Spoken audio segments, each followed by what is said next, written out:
안녕하세요. 책 읽어주는 이한이 할아버지입니다. 오늘도 박영란님께서 글을 쓰시고 김천정님 외에 몇 분께서 그림을 그리신 맛있는 지구촌 옛날 이야기 한 편을 읽어드리겠습니다. 오늘 이야기는 인도네시아에서 전해 내려오는 벼의 싹으로 변해도 변치 않는 사랑입니다. 하늘의 신에게는 아름다운 딸이 하나 있었습니다. 딸은 늘 구름 사이로 인간 세계를 내려다보며 한숨을 쉬곤 했지요. 아, 나도 사람이 되고 싶어.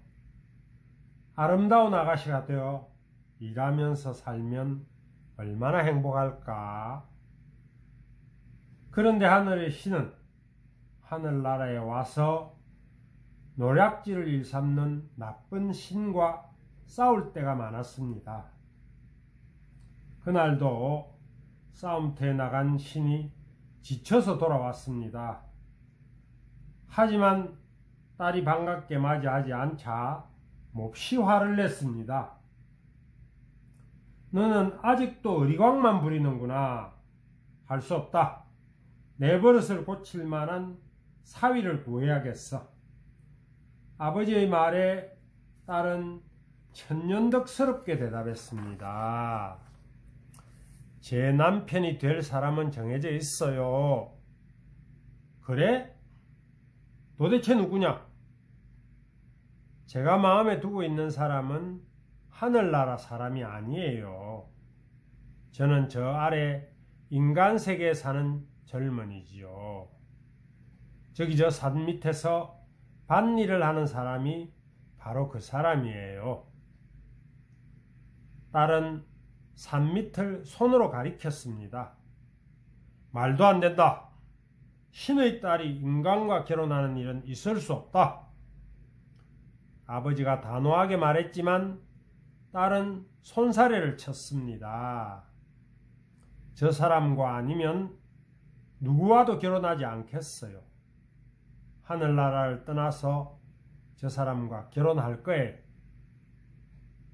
하늘신은 딸의 말에 몹시 화가 났습니다. 내가 그냥 보고 있을 것 같으냐? 널 벼이삭으로 만들어서라도 막을 것이다.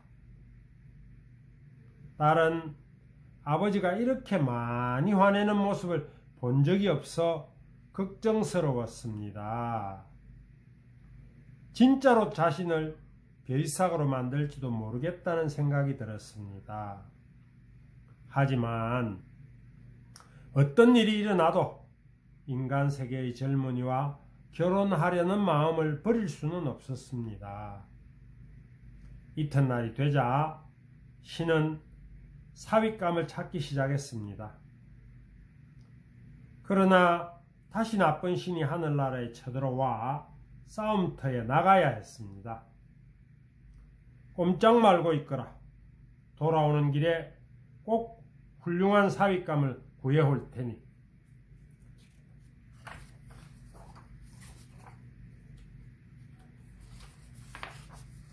그러나 딸은 아버지의 말을 듣지 않았습니다.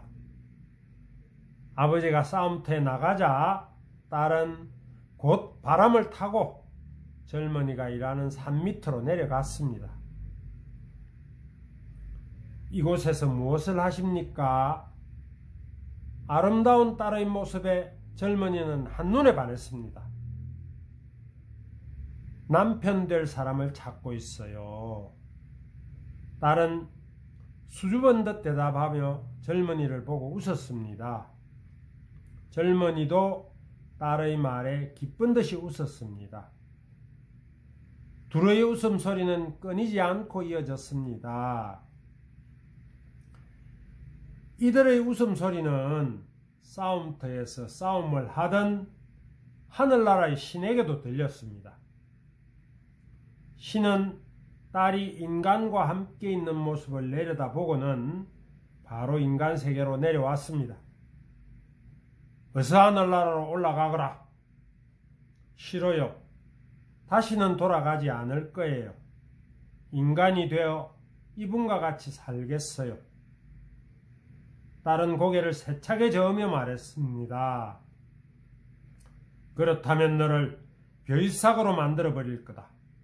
너희 영혼은 영원히 이 흙 속에 파묻힐 것이다.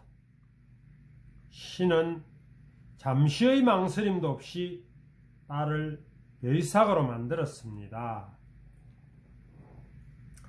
가느다란 벼이삭은 바람에 살랑살랑 흔들리며 젊은이의 몸에 살포시 기댔습니다.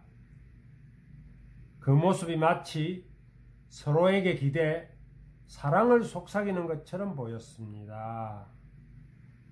젊은이도 벼이삭 옆에 앉아 자리를 지켰습니다. 비가 오나 눈이 오나 바람이 불어도 젊은이는 자리를 떠나지 않았습니다. 젊은이의 갸륵한 마음에 신은 자신의 잘못을 깨달았습니다.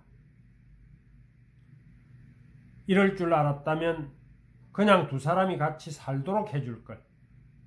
내 잘못이 크구나. 신은 오랜 생각 끝에 젊은이도 벼이삭으로 만들었습니다.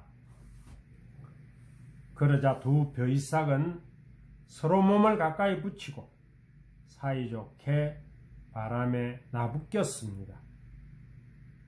신은 그 모습을 바라보면서 쓸쓸히 하늘나라로 돌아갔답니다.